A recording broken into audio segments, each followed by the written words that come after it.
welcome to Tampa. Hey, thank you for welcoming me. I've been welcomed in the best fashion. When I came through the door, the whole building was right there cheering me on. I was shaking their hands like I was going down Tiger Walk. It was Buck Walk all over again. Buck Walk, baby. New lingo from Devin White, the first-round pick for your Tampa Bay Buccaneers, the 5th overall selection for your Bucs. Just part of our one-on-one that we'll have in this edition of A Few Extra Bucks. I welcome in our esteemed producer, Justin Thomas. Are you here? I'm here. And Roy Cummings, my partner, our Buccaneer insider. Are you here? I am here, man. Last time we talked to you guys, you were, fighting over Peter Gabriel and Phil Collins. We'll get to that stuff in a little bit later. But let's first talk about this BUCS draft. I like, people give letter grades for drafts, which is preposterous. People are doing mock drafts for 2020. But just kind of your overview, how do you feel about this draft, Roy? You're right. It's preposterous to put letter grades on it, but everybody wants to do that because, look, drafts are not about really, for the most part, they're about 3 years down the road. That's the best time to really grade a draft is, at least 3 years down the road. Did the players really work out?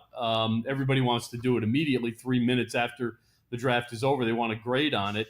So you see everything from A's to C's to F's. So with the Buccaneers, and I've seen everything from A's to C's to F's, and I've seen all those grades from what I would consider to be reputable followers of the NFL, scribes around the NFL. Some are scouts, some are, just guys writing what they think they know about a team. Look, what I think about the draft is the Bucs had to basically address a lot of issues on the defensive side of the ball, and they did that. They clearly had to upgrade themselves or replenish themselves really at linebacker. They did it. They needed help at cornerback. Nobody can deny that. They did it. They had to create or fill a spot on the receiving core after losing Adam Humphries. They did it. And you know what? Everybody's scratching their heads, kicking tires, and upset about things about, they needed a kicker. And they got one. They got the best kicker in this draft. And again, once again, they got the best kicker, arguably in college football. So they went out and got what they needed. How does it all work out? That's what games are for. So we'll see. We'll start to get the answers to that in August and September. But as of right now, look, I think they went out and did what they had to do, considering the changes that they've made with the coaching staff. You set it up very nicely. 7 picks for your Tampa Bay Buccaneers, but only 1 on the offensive side of the ball. Scott Miller, wide receiver, Bowling Green. You have your kicker. My main question, and I think concern, Roy, is you have, once again, cornerbacks in the second round, a cornerback in the third round. You had 2 cornerbacks last year in the second round. What does that mean for MJ Stewart and Carlton Davis? Are these guys just obsolete now, or what does this mean? I don't think they're obsolete. First of all, I'm going to throw a stat out to you guys.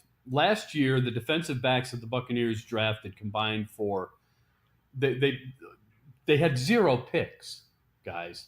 They had 0 picks, and all the games they started together amassed to about 40 games, and they had 0 picks. So Justin had as many picks as the Bucs secondary last year. Exactly. Okay. Now, I have a chance. That's one part to keep in mind is that there wasn't a whole lot of production out of those guys. I didn't think there would be. I really didn't. I thought those guys were coming in, and I thought, look, one of the most difficult positions in the NFL to learn and be effective at immediately is cornerback. It ranks right after quarterback, and probably left tackle is the most difficult position in the NFL to come in as a rookie and make an impact. It's very, very hard.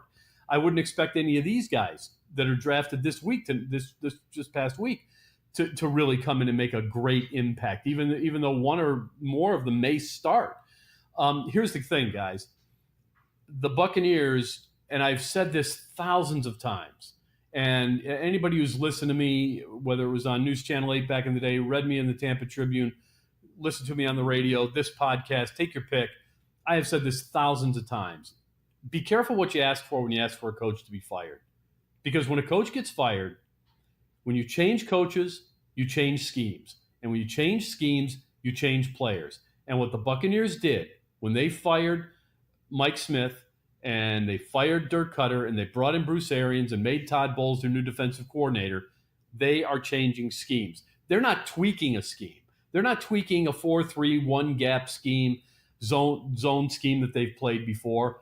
They are changing from a 4-3-1 gap zone scheme to a 3-4-1 gap press corner scheme. That requires a completely different style caliber of player from the defensive line back. All the people that are screaming and yelling about not going out and getting defensive ends, I understand that the Bucs don't have the best defensive line talent in the NFL, although they did have a Pro Bowl caliber player in Jason Pierre-Paul, what I still think is a Pro Bowl caliber defensive tackle in Gerald McCoy, a kid who seems to have turned the corner in Carl Nassib. I think they've got some ability there, okay? It's an area that probably needed some tweaking, needed some upgrades, and they actually got one. But from the linebacker back, everything is different. Everything is different. You're no longer running 3 linebackers. You're now running 4 most of the time. The safeties and corners are now playing press man, which means that the safeties are going to be out there on an island by themselves. They're not just playing zone schemes anymore. So everything is different. And what has to happen in that new scheme is you have to get players who fit that scheme. The players the Buccaneers drafted last year and the year before and the year before that were all drafted to play in a 4-3 zone scheme. The players they started drafting this year were drafted to play in a 3-4 man press scheme, completely different rules, completely different keys, completely different assignments, and you have to have players who fit that scheme. That's what this was all about. That's why you basically sort of kind of ball it up, toss it in the trash can, and start over.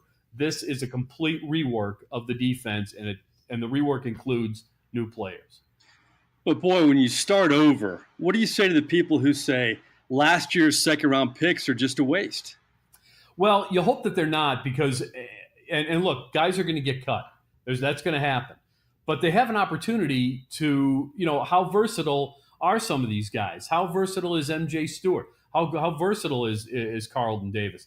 I think they're versatile enough to play. Carlton Davis, remember, when he was brought in, there was a lot of talk. Everybody's a lot excited about him because he basically he was a press man corner in college. And people wondered as the season went on, well, why is he playing off corner?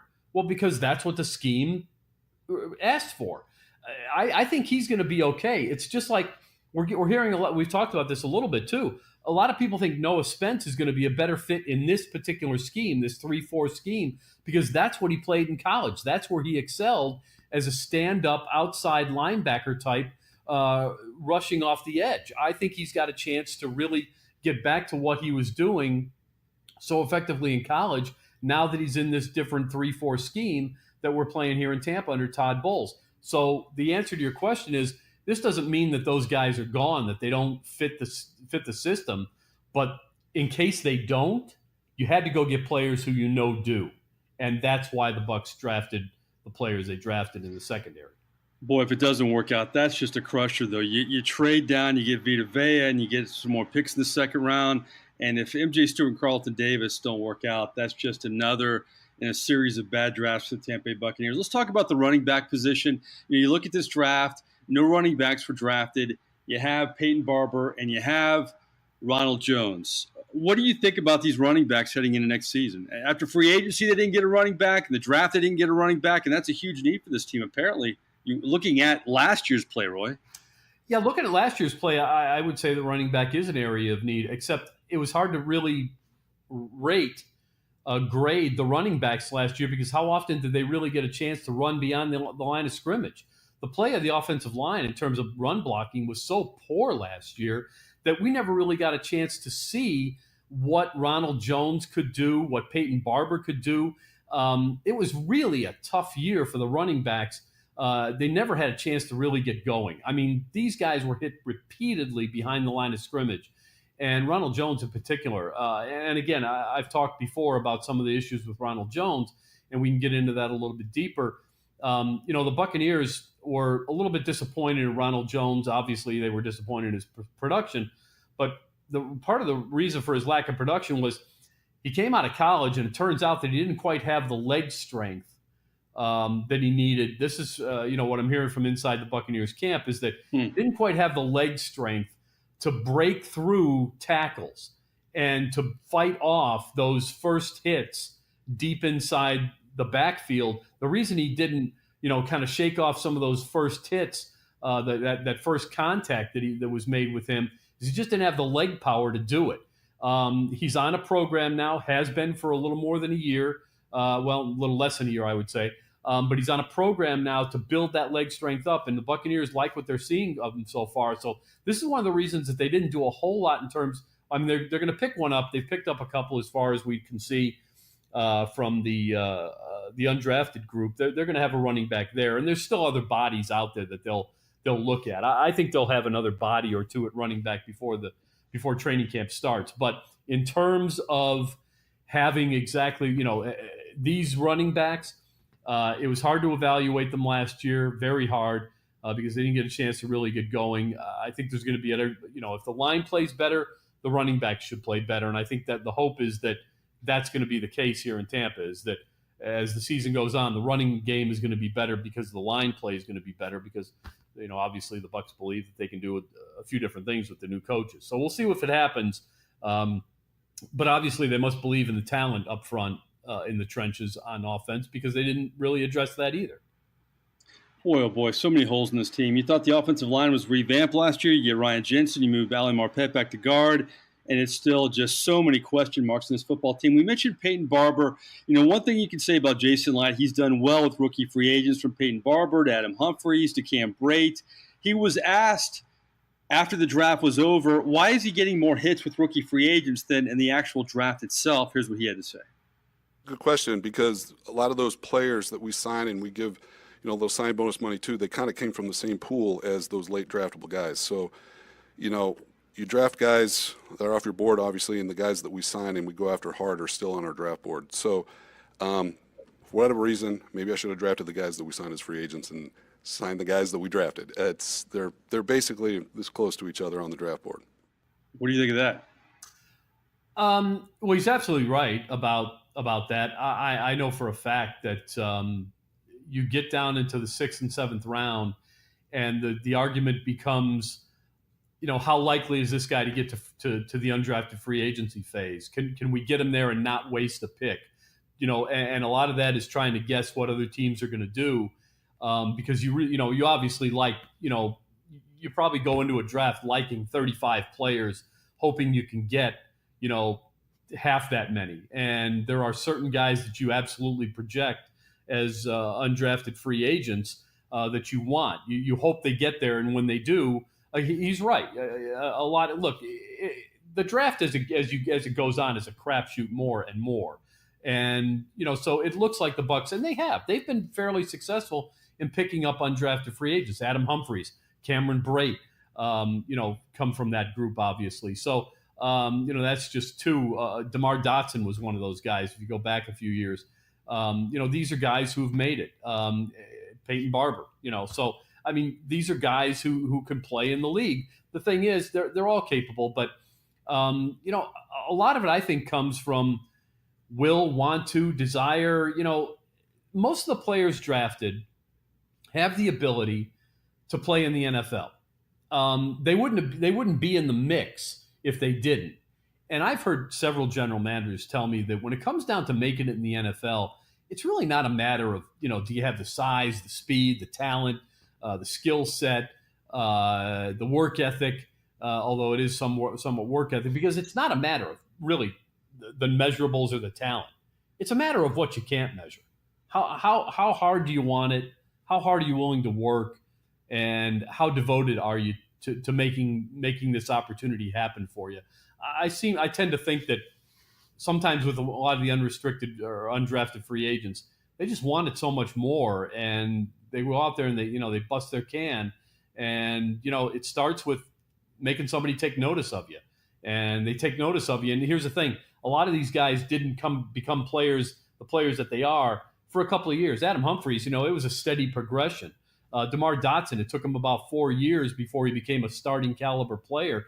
There were times when the Bucs it looked like he might even be cut before he made it. Peyton Barber spent pretty much a year, on the sidelines doing a whole lot of nothing. Cameron Brate bounced around a couple of different teams, not playing at all before he made it. So they don't get as much attention. And when they suddenly make it, everybody goes, "Oh, by the way, he was never drafted." And boy, what a find that is. Usually drafted players don't get the same. You're not as patient with them because you're expecting more out of them, fans and coach and teams as well. Well, you mentioned heart. First round pick Devin White seems to have a lot of heart. We'll get to my one-on-one interview with him in just a second. But, Roy, we look at this rookie class. The 6th pick was the first offensive rookie taken on in this draft. Scott Miller, wide receiver, Bowling Green. You have some interest in him, don't you? I do. I like the pick. And one thing, I think a lot of fans are under the belief that Scott Miller is going to step in as Adam Humphries' replacement as a slot receiver. That's not the game plan. The game plan, guys, is for Chris Godwin to move into the slot. Scott Miller is going to be an outside receiver. They're going to take advantage of his speed. This is a guy who has run 4.28, 4.3 40s at pro days and the combine. This kid can burn. So he's going to be an outside receiver. I know as soon as he was taken, everybody thought that this kid was going to be the replacement for Adam Humphries. That's not the case. Talking to people on the inside at One Buccaneer Place, he is going to work on the outside as a complement to Mike Evans, and that's going to allow Chris Godwin to move into the slot. Chris Godwin is your new slot receiver.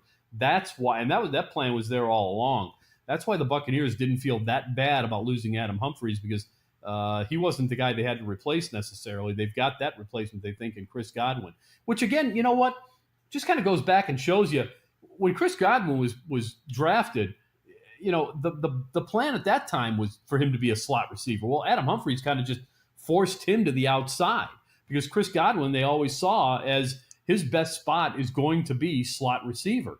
He just kind of had to wait for that spot to open up. Now it has, and he'll fill it. Let's see if he fills it as well as Adam Humphries. That may not happen, but it's good to know that Chris Godwin can go back outside if he can't fill it. But that's what he was primarily drafted for. And now Scott Miller was drafted as an outside receiver. So I really like the receiving core. And again, the way the Bucs handle this draft in terms of what happens on offense just kind of backs up what we saw last year. I mean, the offense it wasn't the offense's fault that this team went 5-11.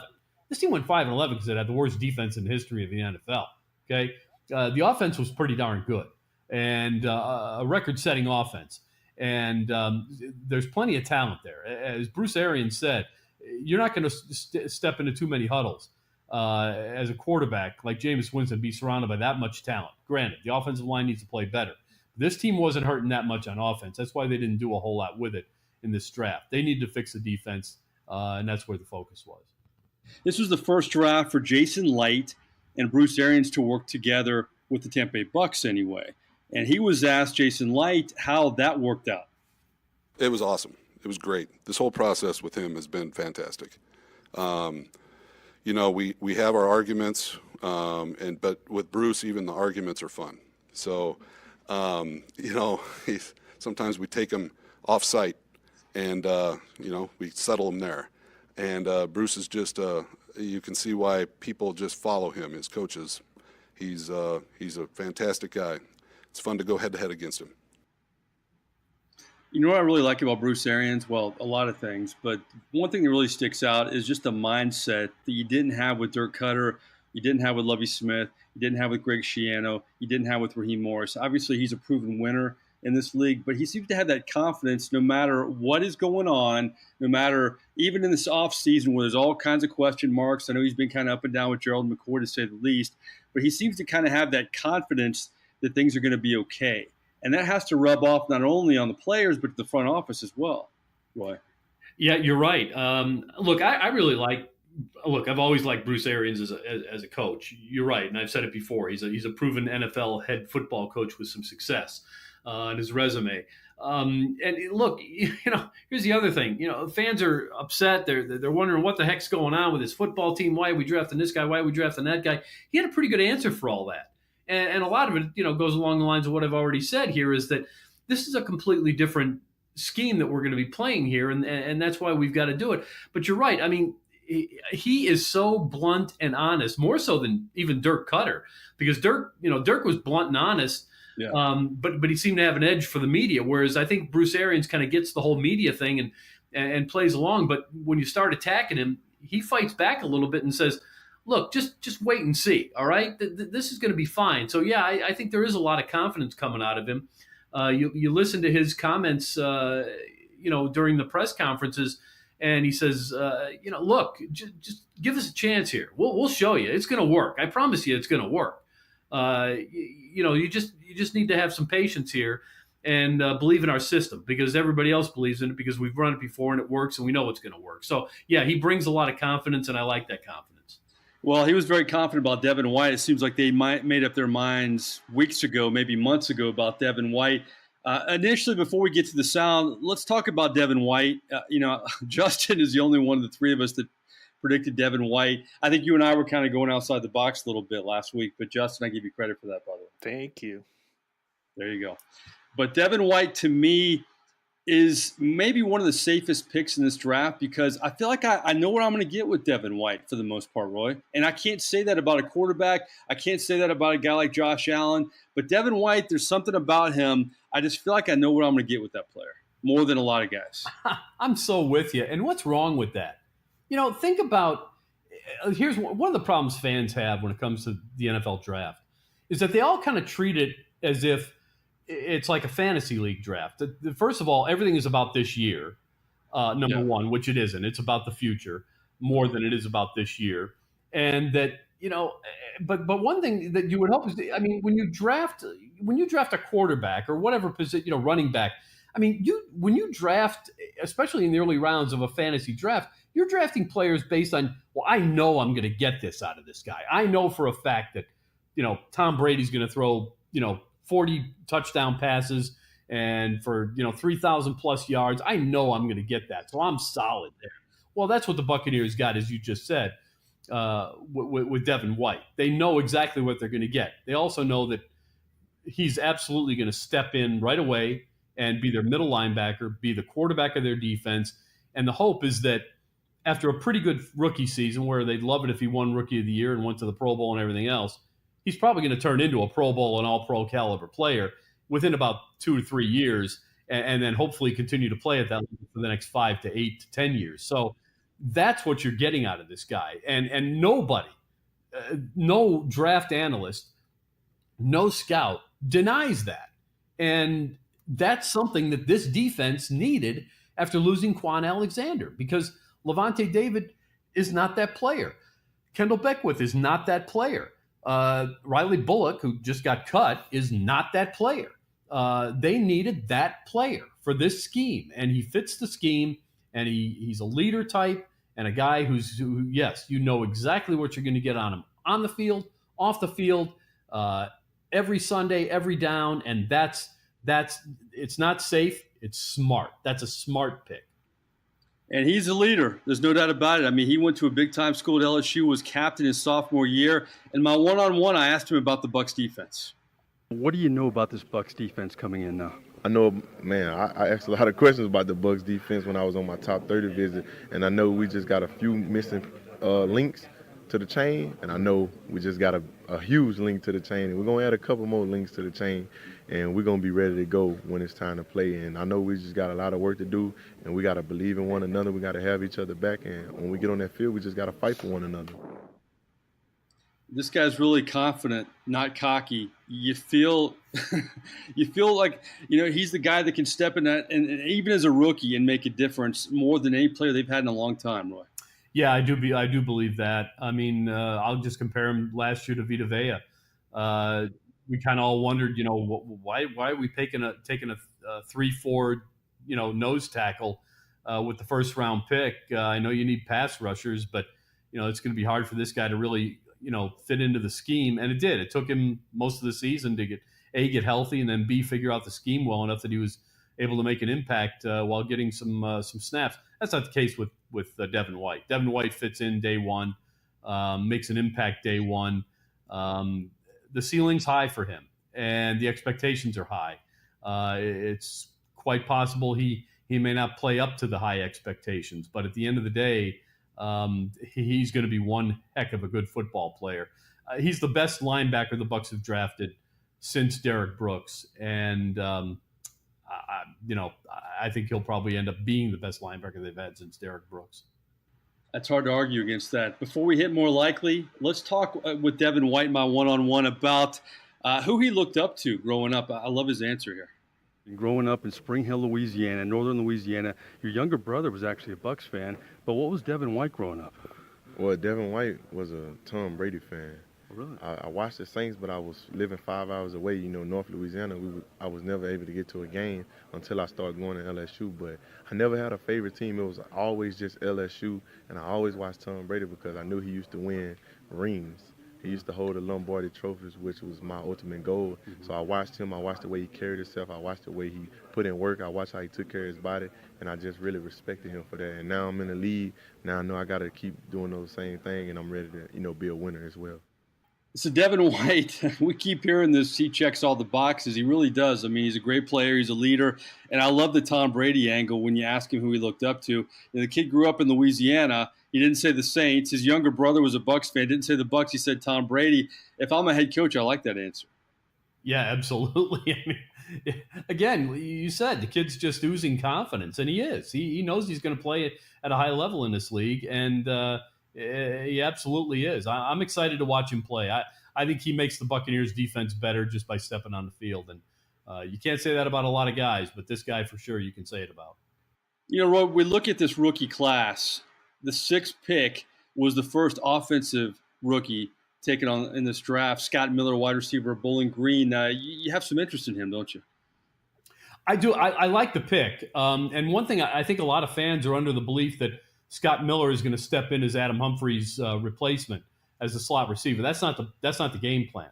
The game plan, guys, is for Chris Godwin to move into the slot. Scott Miller is going to be an outside receiver. They're going to take advantage of his speed. This is a guy who was running 4.28, 4.3 40s at pro days and the combine. This kid can burn. So he's going to be an outside receiver. I know as soon as he was taken, everybody thought that this kid was going to be the replacement for Adam Humphries. That's not the case. Talking to people on the inside at One Buccaneer Place, he is going to work on the outside as a complement to Mike Evans, and that's going to allow Chris Godwin to move into the slot. Chris Godwin is your new slot receiver. That's why, and that plan was there all along. That's why the Buccaneers didn't feel that bad about losing Adam Humphries, because he wasn't the guy they had to replace necessarily. They've got that replacement, they think, in Chris Godwin, which, again, you know what? Just kind of goes back and shows you when Chris Godwin was drafted, the plan at that time was for him to be a slot receiver. Well, Adam Humphries kind of just forced him to the outside, because Chris Godwin they always saw as his best spot is going to be slot receiver.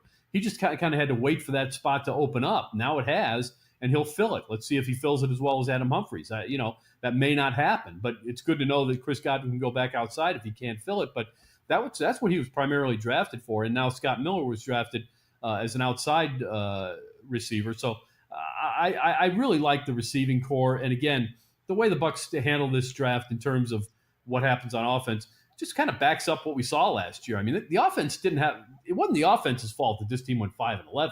This team went 5-11 because it had the worst defense in the history of the NFL. Okay, the offense was pretty darn good, and a record-setting offense. And there's plenty of talent there. As Bruce Arians said, you're not going to step into too many huddles as a quarterback like Jameis Winston, be surrounded by that much talent. Granted, the offensive line needs to play better. This team wasn't hurting that much on offense. That's why they didn't do a whole lot with it in this draft. They needed to fix the defense, and that's where the focus was.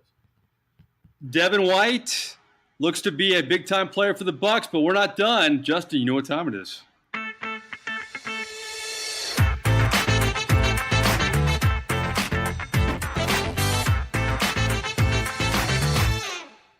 More likely, baby. 3 hypotheticals surrounding the Bucs, football, and a little pop culture. We're going to let Justin Thomas go first because sometimes he reads off of Roy Cummings' paper. But our first question, more likely, who's your better bounce-back Jason Light draft pick? Noah Spence or Vernon Hargreaves? Can I cheat off of Roy for this one? Oh, you're going to let Roy go first? No, Okay. You have tough questions every once in a while. Yeah, not often. Noah Spence and Vernon Hargraves, right? Yes. Yeah. Yep. I would like for Vernon Hargraves to bounce back. I think he has a lot of talent. So would Jason Light. So I think of the two, I'll go with Vernon. Roy, what do you think? Yeah, look, I want to see them both bounce back for their sake, Buccaneers' sake, Jason Light's sake, Bucs fans' sake, the whole bit. And I think they can, and I think they will. I think the one who has the better bounce back will actually be Noah Spence. And here's why. I said it before during the podcast. Noah Spence came out of college where he played, but primarily, I mean, this is what he's built for, as a stand-up rush outside linebacker. That's what he's gonna. That's the role he'll play in this new scheme under Bruce Arians. I think he's figured some things out. And by the way, we've seen flashes of brilliance from Noah Spence. He had 5.5 sacks that first year. Had a few sacks last year. He has a knack for getting to the quarterback. I think he'd probably get there a heck of a lot more often if they just put him on the field more. So, even if he's just a specialist. But I sure want to see that guy on the field on 3rd and long all the time. And I think he'll have the better bounce back in terms of stats and things like that. But I think both players bounce back pretty well.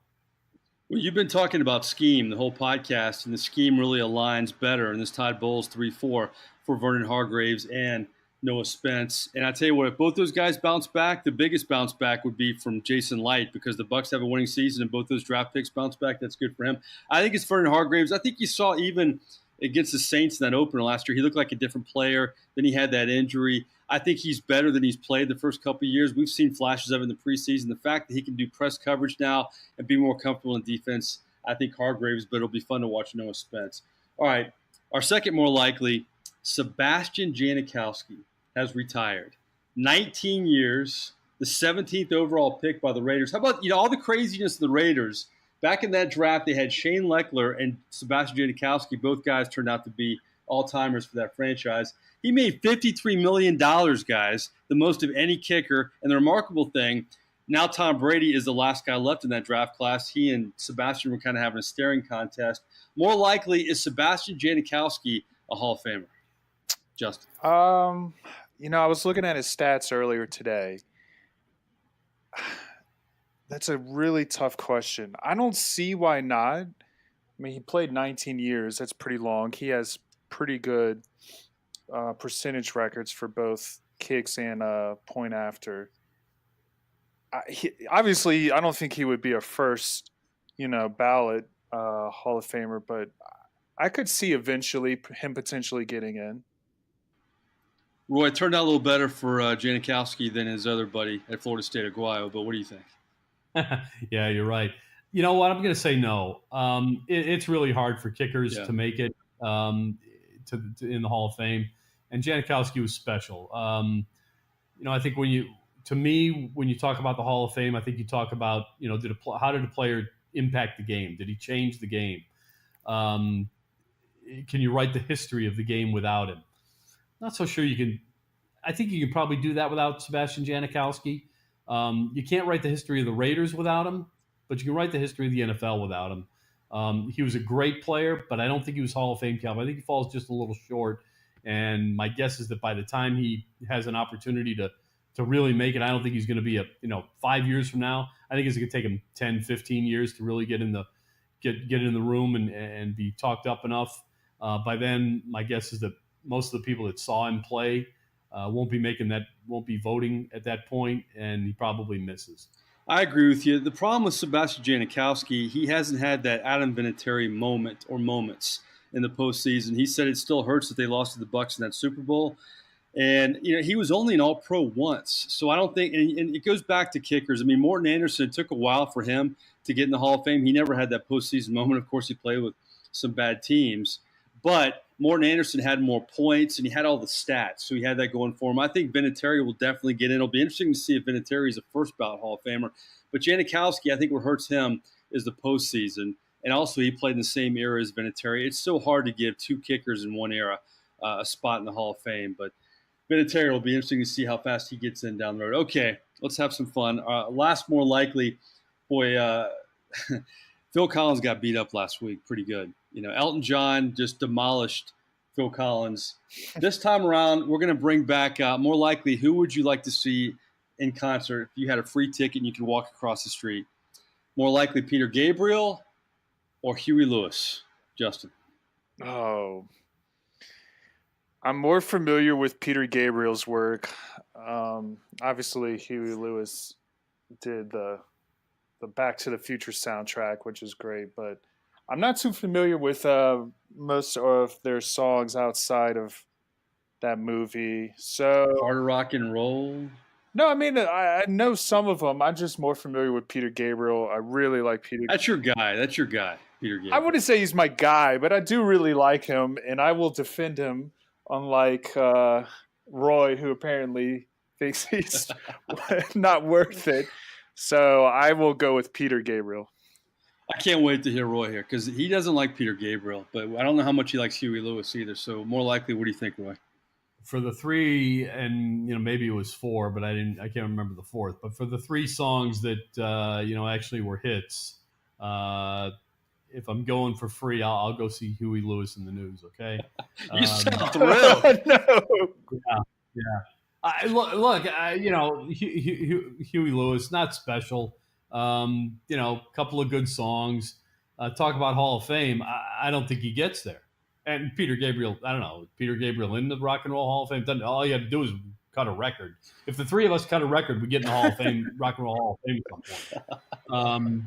But I would not go see Peter Gabriel out of fear that they would show that stupid claymation Sledgehammer video when he played that stupid song. So why don't you like that video? That's such a great video. Yeah, just can't handle it, man. Just can't do it. We got to find a GIF and send that to Roy constantly every day. I'll take Huey Lewis and his fist pump. Which by the way, if you watch any Huey Lewis in the News videos from back in the MTV days, always had this kind of backwards little fist pump, fist pump thing going on. He always had the little fist bump thing going. So I'll go see Huey Lewis in the fist bump as opposed to claymation. Do you like anyone from the 80s? I'm noticing a trend that. Yes, I do. I really do. Who? I want to know because you seem to be down on a lot of 80s. Justin's turning the tables quickly, Roy. Well, hey, look, I liked Michael Jackson. They had a great song, right? Who was that? I'm sorry. Flock of Seagulls. They had a great song, right? Oh, there you go. Wow. Yeah. There's. I can't think of it off the top of my head. I suppose I could look through my iPhone and look at all the the songs I got here from the 80s. But there were definitely bands from the 80s that I liked. I don't think you're a Prince guy or a Bowie guy, are you? Probably not. No, look. Wow. I'll tell you what, though. I was at the Prince press conference for the Super Bowl, and it was the best. Well, next to Paul McCartney, it was which all Paul McCartney had to do was show up. He didn't have to say a word. That was the best press conference ever. But I mean, he sang. Prince never said a word. He just sang, which was great. Bowie, look, I think Bowie was more for the women. Yeah, I like some of his stuff, but I was never I can't tell you the whole catalog. I just knew the hits and stuff. But look, there's a lot of stuff I liked from the 80s. There really is. Did you like Mr. Mister?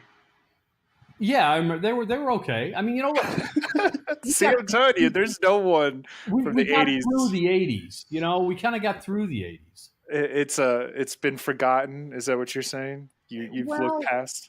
I think almost anybody in the 80s was just about kind of trying to get us out of the 70s and into the 90s. Okay, I mean there's a bridge there, and we're kind of that was it. I mean it was just okay. It wasn't. I'm going to buy Roy an MTV calendar for Christmas. Seriously. All right, guys. Well, listen, we've gone a long time, I think longer on Flock of Seagulls than Devin White in this podcast. Did But you good stuff. pick yours, Mike? I don't think you said who you would pick. Oh, I didn't No, you pick didn't. mine. I was so enthralled with Roy's. You know what? I like Huey Lewis. I don't have a problem with Huey Lewis. I don't have a problem with Peter Gabriel. In fact, I'm a huge 80s guy. Like, I love a lot of the one-hit wonders.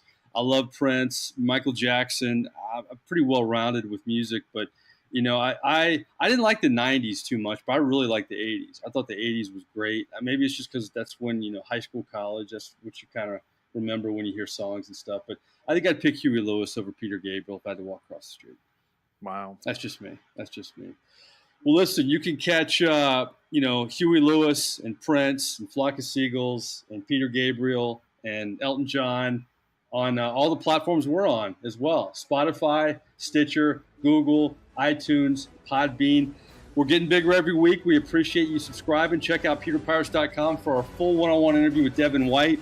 Roy Cummings and I break down the Devin White selection. We'll be with you at OTAs and minicamp and throughout the Buccaneer offseason. For Justin Thomas, our producer, and big 80s music fan Roy Cummings, I am Mike Nabors. We'll talk to you next week.